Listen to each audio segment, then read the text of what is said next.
All right, I'm on hole number 18 of the touchdown tournament. I'm in the opening round of the Ricky division. Let's go to Golf Clash Notebook and check out hole number 18. It's hole number 9 of the Sunshine Glades. I'm trying to get out here as far as I can, and I'm still working on this shot to see what my options are, and I'm going to practice tonight. And what I'm going to practice tonight is doing, like, when we're in our red line, if we've got a big ball, we're out in this area. If we've got a 3-power ball, we're out in this area. And I think that if we brought out a big enough ball, we don't have room here to do much overpower if you bring a 5-power ball, but we do have room up here. And I'm just wondering if we can't do a max overpower hook shot from up here to get us way down into the end down there. And it might be actually a more consistent drive shot to get out there. So I'm going to practice that tonight in one-on-one play. But what I'm going to do here is bring out a big tapa. Maybe. It's froze up because I left it for a minute. I left it to its own devices. There we go. Get out of there. Extra mile. I want 2 bags set up, an extra mile and a big topper. And I'm going to bring a 5-power ball. I want my Guardian and my Grizzly as my secondary clubs. Guardian, Grizzly. Guardian, Grizzly. All right, there we go.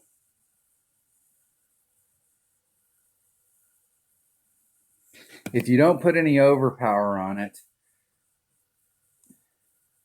I didn't, on the front side, I shot with the big topper and I didn't put any overpower on it. And I ended up in the optimal spot if you want to do the run up. But if you're trying to do the rough bump, I needed to be a little farther forward.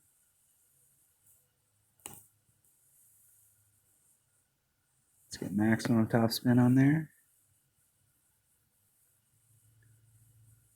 Get right at that spot right there. I'm going to take the wind out because I don't want the wind as a variable as the week goes on.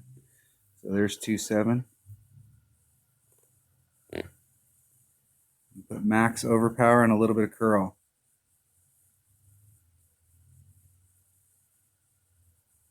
And I hit it 2 rings great to the right, which is going to end up putting me in the rough. I'll have it there, but it'll end up in the rough right up here. If I'm lucky, I'd roll out, but I'm not going to get lucky.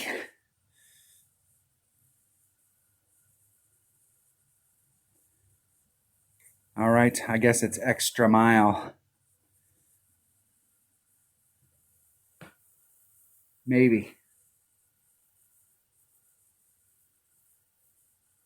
I think an Apocalypse will work well here because Apocalypse has so much more topspin that you can move the ball to the left to give yourself more forward distance. And you can overpower it.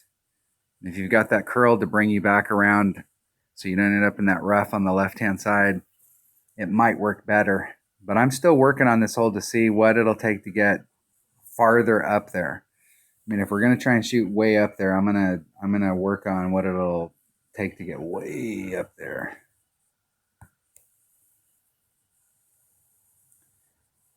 Hey. My Nirvana. Man, I don't like having to hit.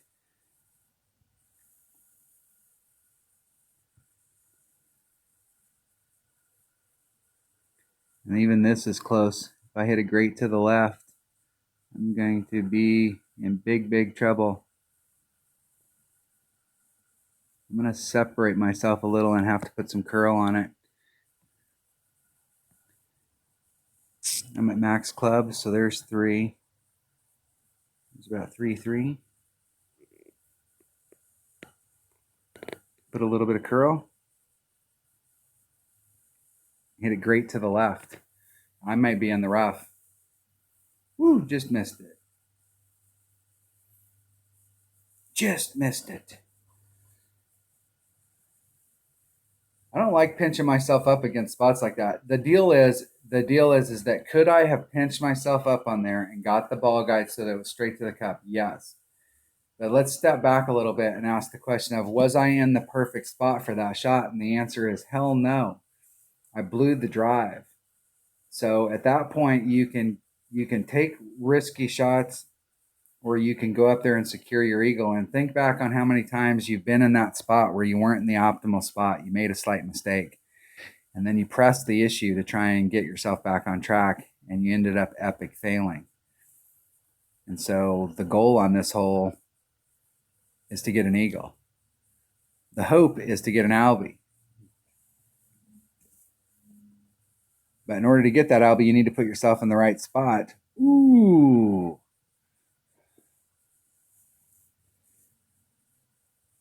Now that type of trajectory off of the cup is something that is absolutely possible. But those ones that they've been doing where you swirl the cup 6 times and it bounces out, that's not possible. That type of swirl right there is.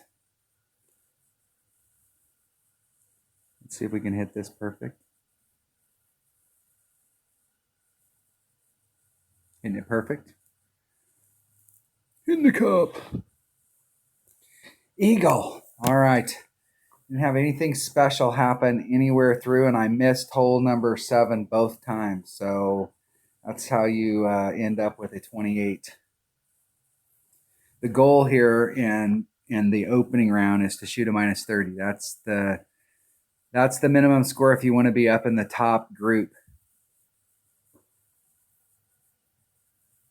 If you're not at the minus 30, your chances of top 5 in the weekend round are diminished. There will be some brackets where that will be fine, but I think in most brackets you're going to have to shoot better than a 30 to have any hope. I have several teammates, 2 of them that shot 16s and 1 of them that shot a 17. I think Des shot an 18 in one of his counts. That's minus 36. So that is killing it. I'll let my opponent shoot their shot, and then I will forfeit. Give you a real D-bag and forfeit right now.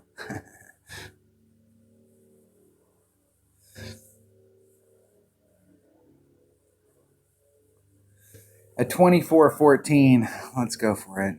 We could go out a winner today. See if we can do the rough bump. I'm right at minimum club.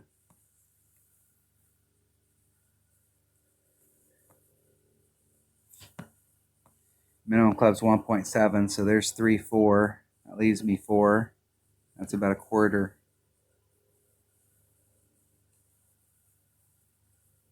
So 2 1/4 rings.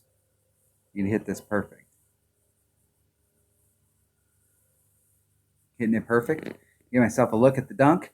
See if we get the demo for slow. Yeah, it's not too far away.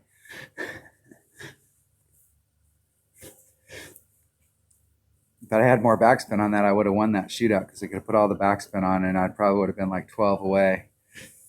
Pretty close even there. Good luck. All right, that was the opening round in the rookie division. That was 2 off of what we were looking for. We really want to shoot the 30. So looking up towards the top of my bracket, and I haven't looked up here to see what people are shooting, but I'm 100% sure you're looking at, in order to have any shot, you need to start your round off with this score right here. And then everything else is what will get you a banner. I think in my brackets, and these brackets are going to be different too. You got to remember this is a Masters bracket, so as the weekend goes on, these scores are going to get better as the weekend goes on. So you've got to start with a 30 if you want any shot of getting a banner.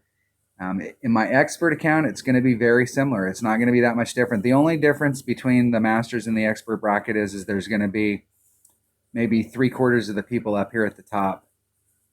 But in this account right here, it took a 13 just to qualify.